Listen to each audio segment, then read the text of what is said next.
Well, what is a personal brand? What is the importance of building a personal brand? And how does it connect to your ability to compete in the marketplace in today's economy? We're going to be talking about that and a whole lot more on today's edition of The Brian Hurst Show.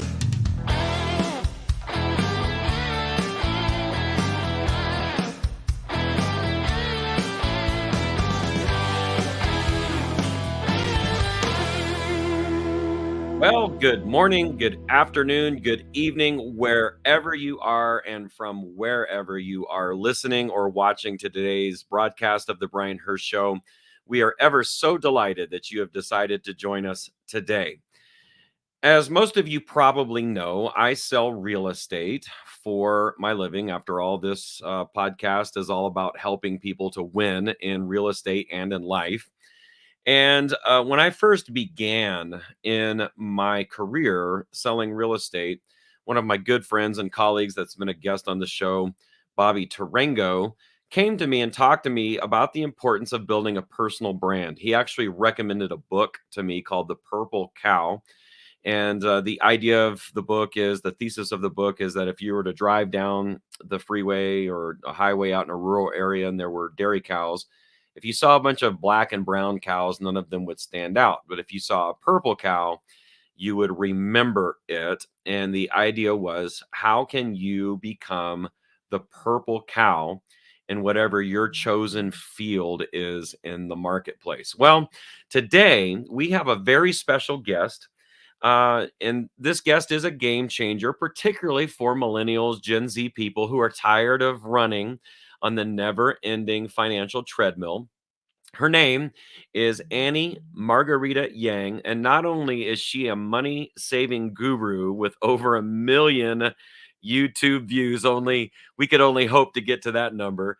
But she's also written some Amazon sellers like The 5 Day Job Search and 1,001 Ways to Save Money. So I would like for everyone to please welcome to our show Annie Margarita Yang. How are you, Annie? Brian, thank you so much for having me on your show. You've really hyped me up. I'm so excited to be here today. It sounds like it is well deserved, and you're coming to us from Boston, Massachusetts. That's right. But you were asking me where I'm originally from. I'm actually from Brooklyn, New York, born and raised New Yorker. I've got that New York Born skunk in me. and raised in Brooklyn, New York. What was that like growing up? Oh my. Not easy because I'm actually a child of Chinese immigrants from China. So, grew up working class and grew up poor basically, but I actually appreciate my childhood because I didn't have everything growing up, and that has motivated me to work to where I am today. You know, growing up, we rented an apartment, and I think the law was in the winter, if you are a landlord and you provide heat and hot water included in the rent, minimum temperature has to be 60 degrees Fahrenheit indoors. And our landlord set it to 60 degrees Fahrenheit. It was so Oh, cold. I man. remember always freezing. So I'm really grateful for what I have today because of how Sure. I grew up. Sure. And it's interesting when you talk about the perspective of making it in life from the perspective of an immigrant, or in your case, the descendant of immigrants, versus kind of the entitled attitude that a lot of American people, indigenous people from the United States that grew up here, were born here, and their attitude of that they just kind of feel like everything should be handed to them. That's not everyone, but it is definitely part of the culture here. I don't want to generalize because I have definitely met some hardworking people. Hmm. Yeah. Okay. So I sell real estate for a living. And the old joke is that if you threw a rock into a tree, you'd have 50 real estate agents fall out of it, particularly in a hotter market. And the endeavor for me personally has been to, how do I establish my personal brand and stand out and be what have you read the book Purple Cow by chance? I haven't, but I've come across it and I did notice, I think I looked at it and the book didn't have the right orientation. as a way of standing out. I think that was the book that was kinda, like, sideways for the cover. Oh, gotcha. Yeah. Yeah. So, how does what is let's talk about a personal brand. What exactly is it? What people don't understand is everybody already has a personal brand. Even if you're not online these days and you don't have a single social media profile, because a personal brand is basically what other people think of you. It Mm. is their perception of you, and perception is reality. No matter how much you try to argue this, you know. Um, your brand, if you don't have anything online, is the "I'm not on the internet" brand. I'm still stuck in the year 2000. And, you know, I work in real estate myself. I'm a real estate accountant. So a lot of my Facebook friends are real estate brokers and agents, and they keep posting pictures of houses that they're selling or, success story of someone that they sold a house for. And so that's the like I sell real estate brand, right? And then there's the people who are part of an MLM scheme peddling the latest Amway product, and that's the I'm always part of an MLM pyramid scheme brand. So everyone has a personal brand. The question is, did you curate it to have the right messaging and the right perception that you want other people to have of you? So, define the right imaging and the right messaging. There's no such thing as right. It's basically what you want, right? I see. And the whole purpose of my book, The 5 Day Job Search, is to teach people how they can position themselves as an industry expert. Because the people who are viewed or perceived as an industry expert, they get all the opportunities, whether it's a job opportunity, the opportunity to sell someone's house, or partnering with someone in business, or getting someone to invest in your business, whatever kind of opportunity you need that personal brand. So there's no such thing as right because some people are not as ambitious or career oriented. But if you are and you do want to make more money, then the right thing is to do something related to your career and expertise. So, if I'm to hear you correctly, by definition, if you say the right messaging and the right imaging, it is the messaging and the imaging that you wish to convey for people to think or perceive you to be. Yes. So you've understood this concept correctly. Like for example, right now, so I'm transitioning and rebranding myself, right? Because I am a real estate accountant, but I'm transitioning into like helping people with their careers. So how do I just move from helping people with their money, especially business owners with their money, to becoming a career coach? How do I make that transition? It's not about what I did in the past. It doesn't matter what I did in the past. It's more about where I'm going, right? So one of the things that's really important is to give like that image, the look, your appearance is really important. So Hmm. what I did was like, okay, I don't want to just be any career coach because we have so many websites out there that help people with their resumes like topresume.com or let'seatgrandma.com. Like I'm googling like resume services or career coaching services, like thousands of results pop up. So how do I differentiate myself? Why would somebody want to work with Annie Margarita Yang?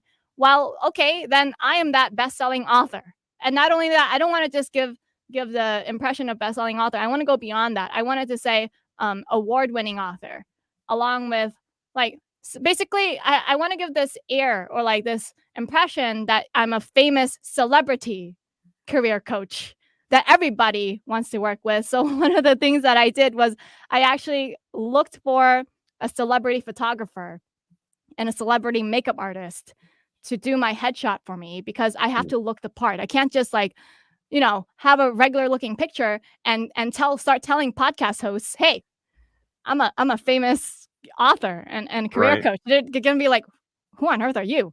You know? Right. So like I deliberately invested thousands of dollars into just the photos themselves so that I could give that impression. And because of that, out of the 515 shows that I reached out to, I have like a 20 to 25% book rate. I got booked on 110. And even the PR companies that help people get booked on podcasts, they're like, "What's your secret?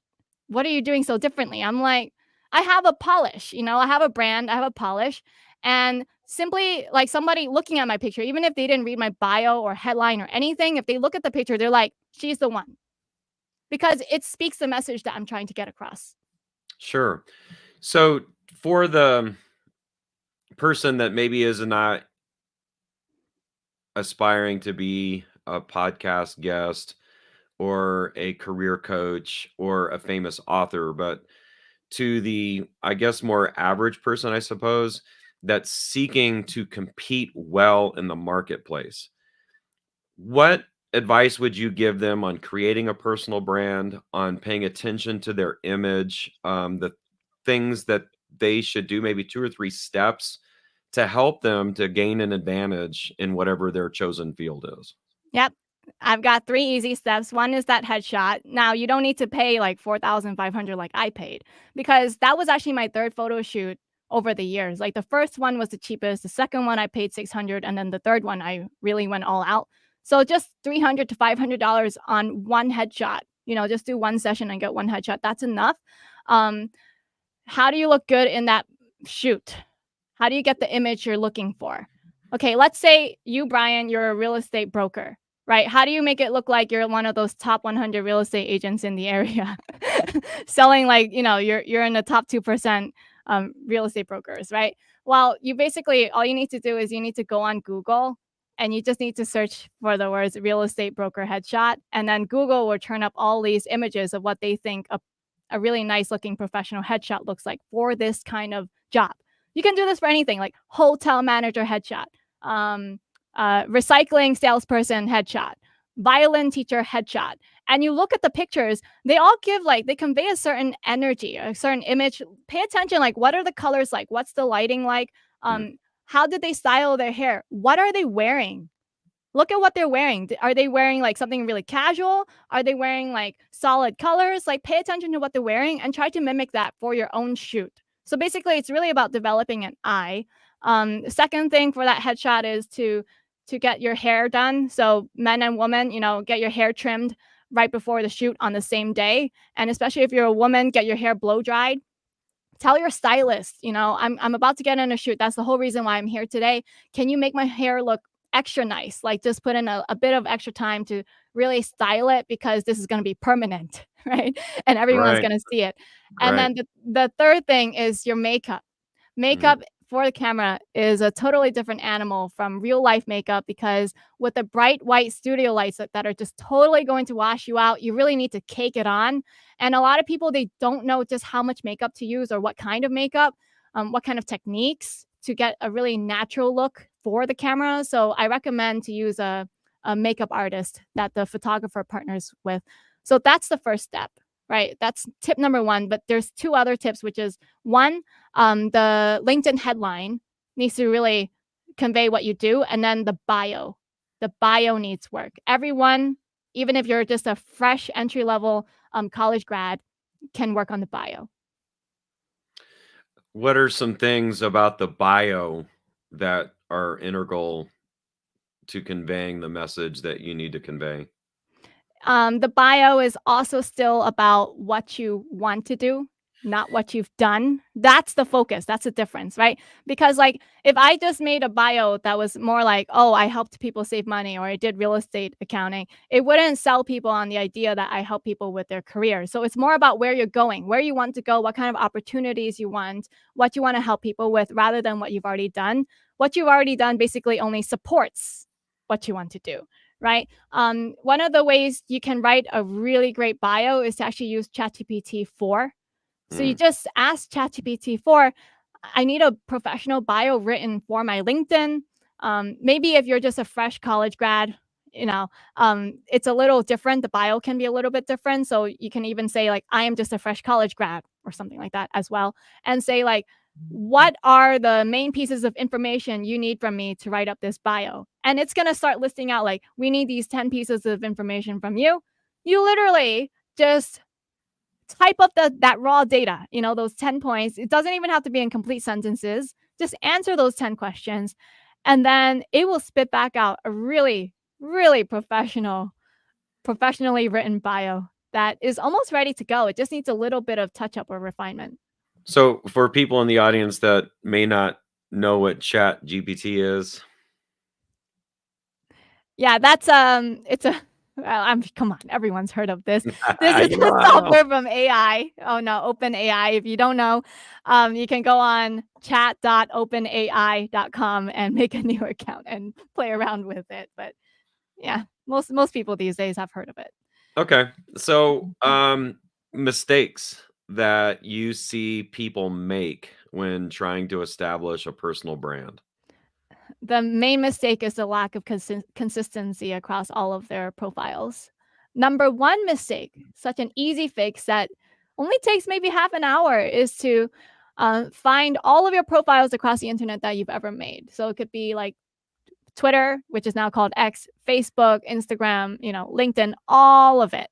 If you don't remember them, Google yourself probably to find the ones that you don't remember, but change the name and change the username handle so that they're all the same. Like, for example, I'm Annie Margarita Yang. I use my full name across the internet. And the username handle that I use over and over again is Annie Yang Financial.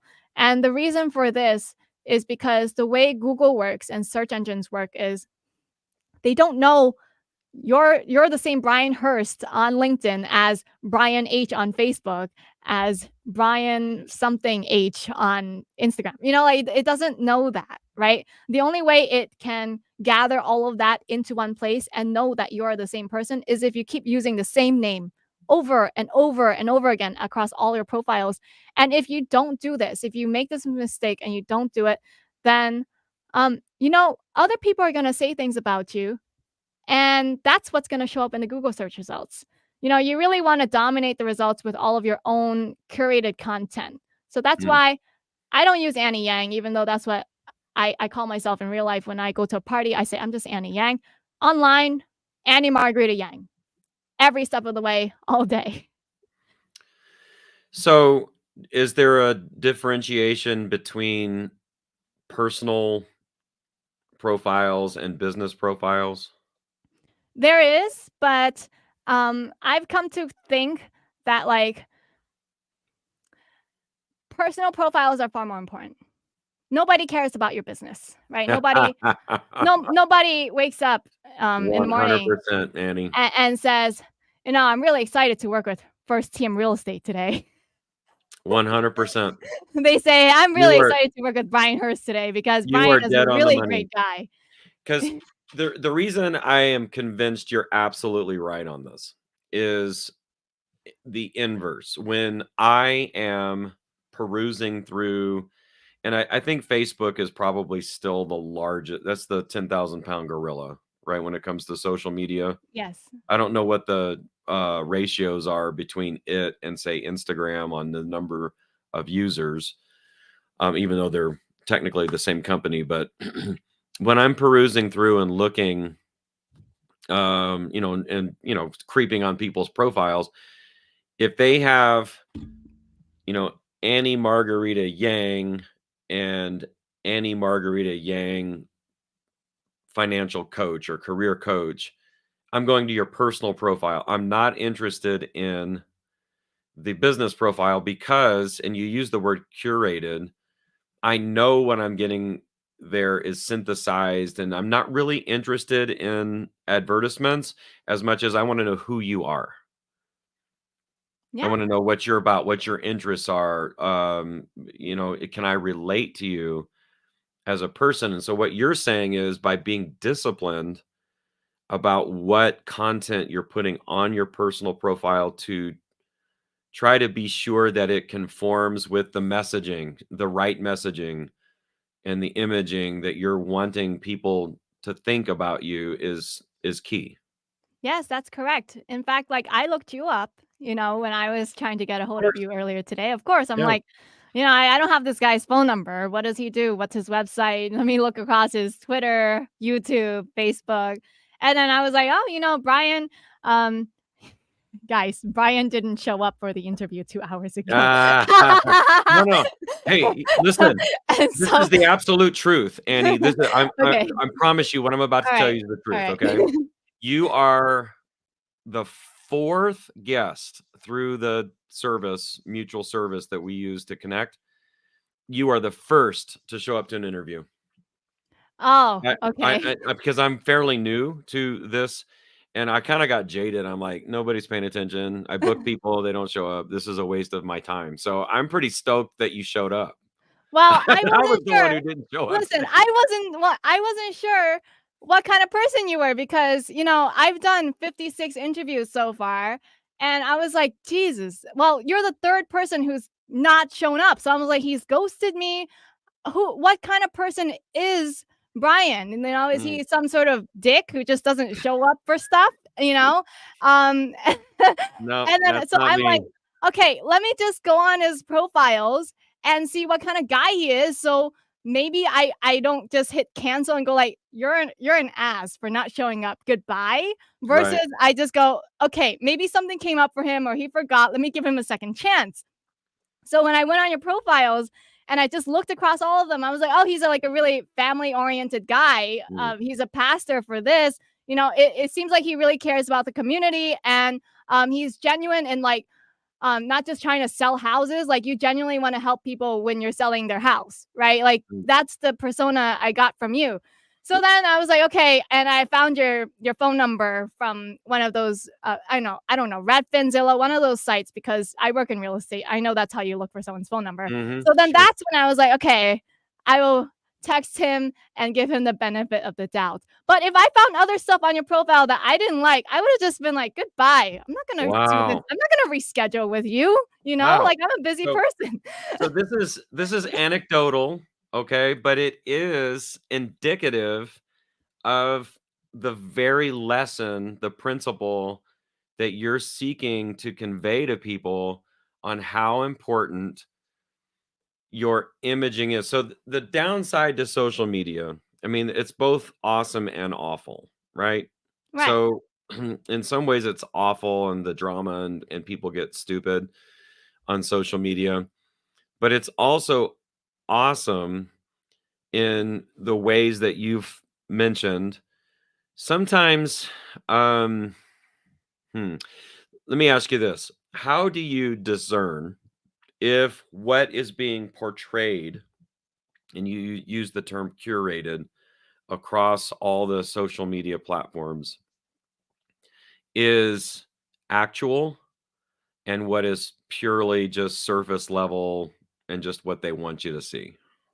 You cannot until you finally interacted with that person live or in Mm, person to really see what kind of person this is because, just last week, I got into a pre-interview with a host and, you look at her profile, she's all about like woman empowerment, lifting women up, helping women with their careers, all of that good stuff.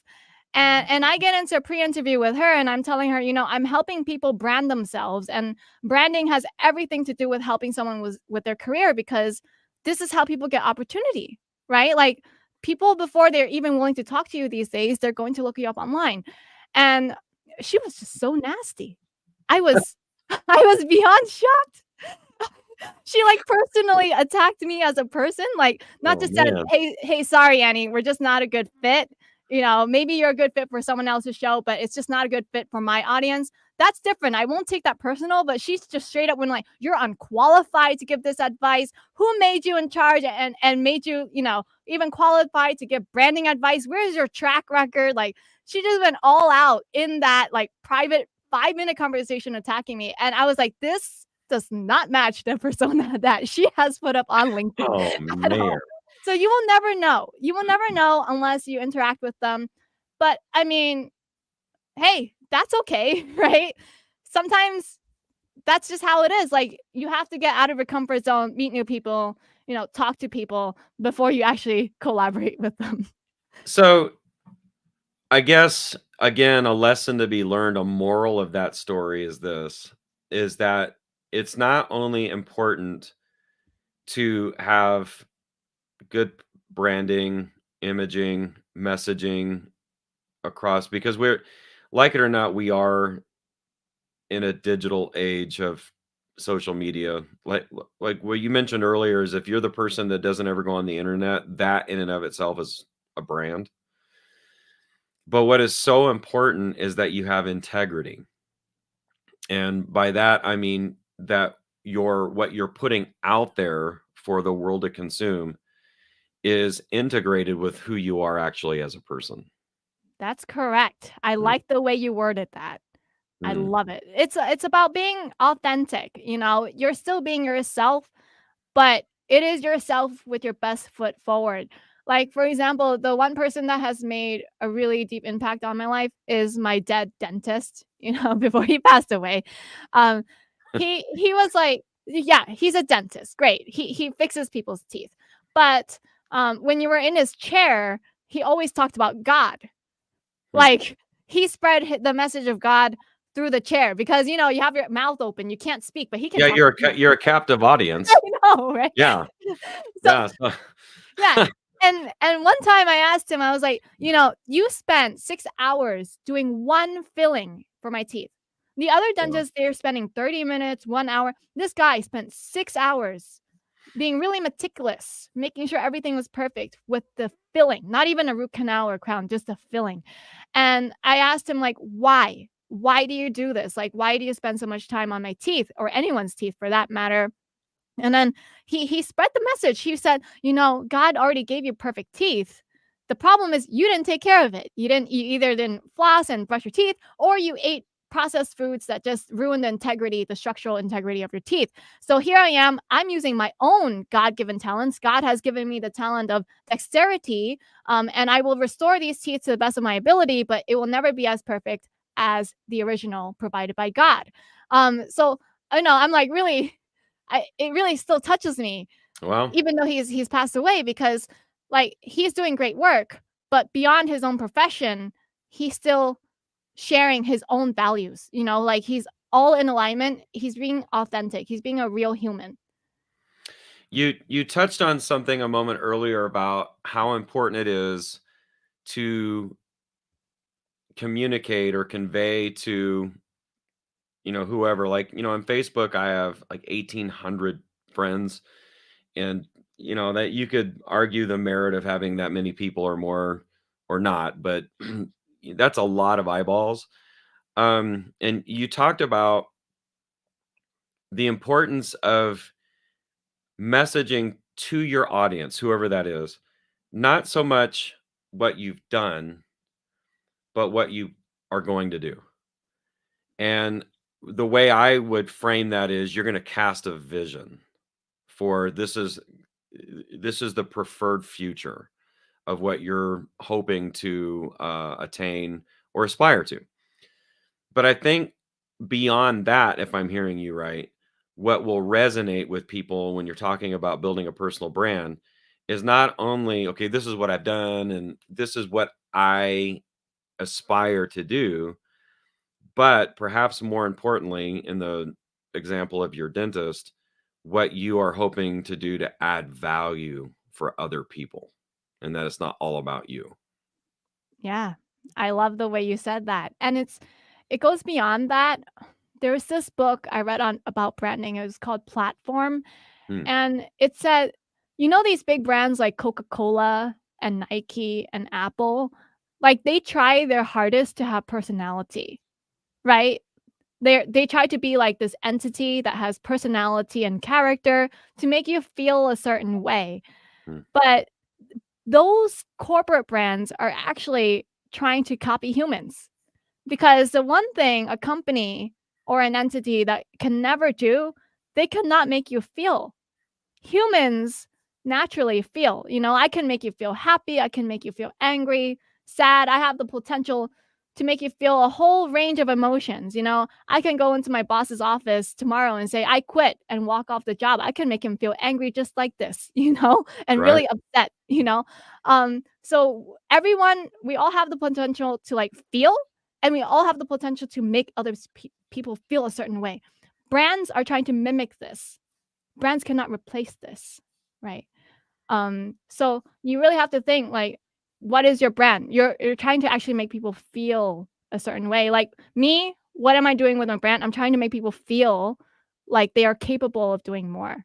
Like, you can, if you set your mind to doing something and you work really hard at it and you just simply don't give up, you're willing to put in, try 50 different ways, 1,000 different ways until you get the success that you're looking for. It's achievable because if someone else has done it before, you can do it too. You just have to find the right formula. Like, that's the feeling I want to give. Like, people have hope and courage to go after what they want, right? Like, I'm not just here saying like, "Okay, look at me. I'm a hot shot. I saved thousands of dollars. I have a six-figure net worth. I'm not all about that. It's more about making people feel a certain way. Mm. And what power we have as humans, the theological term is imago Dei, that we're made in the image of God, that we have that ability to both feel and make people feel. And the personal branding is that's what it is. What are you going to inspire in whoever it is that you're communicating with? And what is that message that you're trying to communicate? And how are you trying to make them feel? These are questions I would venture to say, Annie, most people have never thought about or wrestled with. Mm. How do you spell that word, by the way? Which Because one? the imago, Imago Dei. Yeah. So it would be IMAGIO, second word DEI. Um, interesting. I'll shoot you a little text on that as Yeah. a side note. All right. Couple of things before we get you out of here. You're born and raised in Brooklyn, New York. How long ago did you move away? Um, let's see. I moved away 6 years ago to Texas, and then I moved Really? here to Boston 5 years ago. Yeah, Okay, so most of your life in New York mhm. and I've never been. I mean, I think maybe when I was an infant, but I've never in any way that I could remember have been to New York. And if somebody were going to go there, I mean, give us what like the number one place they need to go to eat. Where would that be? Huh? Number 1 place I need to go to eat? My Yeah. mom's house. Well, assuming they couldn't get an invitation to mom's house. No, I this is such a funny story just to share. I've never shared this story on air in public, but, one day, so my husband and I had just met. We were not dating. He was just someone I met on Craigslist. He bought my mattress, and he wanted to get to know me, and then I was like, "Okay, great. I'm a really busy woman. If you wanna get to know me and hang out with me, you gotta go to the Bible study on Monday night," you know? And he actually showed up to Bible study, and then after Bible study, he was like, "Okay, can I have dinner with you?" I was like, "Oh, you want to have dinner with me? Okay, don't worry, no problem." And then I asked my pastor to drive the two of us home to my mom's house for dinner. And then he's like, What where are we?" And then I was like, "You wanted to have dinner, right?" And then what did mom make? Chinese food? it was Chinese food. All right, let's hear it. What was But it? it was like spare ribs and then some bok choy and rice or something really simple, you All know? right. Well, it sounds good to me. I love Chinese Yeah. food, but He thought I was gonna recommend a restaurant, that we go eat at, so just to talk. okay. Again, this was for the people watching and listening. Assuming they can't get to mom's house, where would you recommend they go? I really can't recommend because, Really? um, Okay. The the number restaurants one, change so quickly. You yeah, know, like, I go back and I'm like, "Wow, that place, Cafe Bene has closed. I can't believe it's closed." Like, literally half of the places I used to go to, they're gone. gone. Yeah. Are you a Yankees fan, Mets fan? I don't know anything You're about sports. you I don't do don't even sports. know if Yankee what sport is Yankees and Mets in. Okay. What about Broadway? Is that something you recommend? Broadway, yes, Broadway. Really liked Hamilton. Hamilton is great. Yeah, Yeah. yeah. I'd love to go see it. I've never been to Broadway, but I've seen off-Broadway stuff. I think the best I ever saw was, The Lion King. It was amazing, truly amazing. I got to see it in Los Angeles, which is Mm. not New York, but yeah, it's a close second. So, Annie, if somebody wanted to learn more about you, they can go to your website, Annie Yang Financial. It's there on the ticker on the bottom. That's right. If you wanna go learn more about the 5-day job search and learn more personal branding secrets, go on AnnieYangFinancial.com for a limited time only to buy a signed paperback copy of the 5-day job search book. You can add the book to your shopping cart, and upon checkout, use the coupon code HURST, HURST, for a Wow. 10% off discount. Annie, you rock. I want to have you back on to talk more about job searching and some of the stuff you've got some really interesting ideas about paying off student debt and these kinds of things that could be helpful to the audience. You've been incredible today. I've learned a lot, and I thank you so much for coming on and blessing both me and our audience. Thank you, Brian. You've been a wonderful host. You've asked me really in-depth questions that I have to say they're complex and they're deep. I love it. Well, uh, I don't know what to say to that other than thank you. You're welcome. Have a wonderful day. And I hope to have you on soon. Same. Wow. Wasn't she amazing, you guys? I hope that you learned something today on personal branding. And there's a lot more other than personal branding in terms of value gained and a value proposition from Annie. And go onto our website there. We'll leave it up for the remainder of the broadcast today. Let's get to this week's market update. This is the High Desert Housing Market update for November 20th, 2023, in the last 30 days. 326 homes sold. So we really slowed down, which is, again, to be expected this time of year. Median sale price was $419,550. So that's down a little bit from where we were just a couple of weeks ago. I think we were up to 430 a couple of weeks ago. So that's down just a little bit. Hopefully what that means maybe is that the sellers are reducing those prices a little bit to offset those high rates. Year over year, we had 362 homes sold 1 year ago, same period. Median sale price $411,000. So we're down almost 10% in the number of units sold and up 2% on median sales price. In escrow, 433 homes in escrow, and active listings tick over 800, or just under 900 rather. And here's maybe some good news, you guys. Current interest rate, 6.5%. Finally, we're getting a little relief. My goodness, it was up almost at 8% just about 6 weeks ago, and that was really causing a crunch in the housing market. Listen, we are so appreciate all of you joining us today. Hope that this broadcast has added value to you. We look forward to seeing you again soon. And until then, we are serving your dreams. Have a great day, everybody.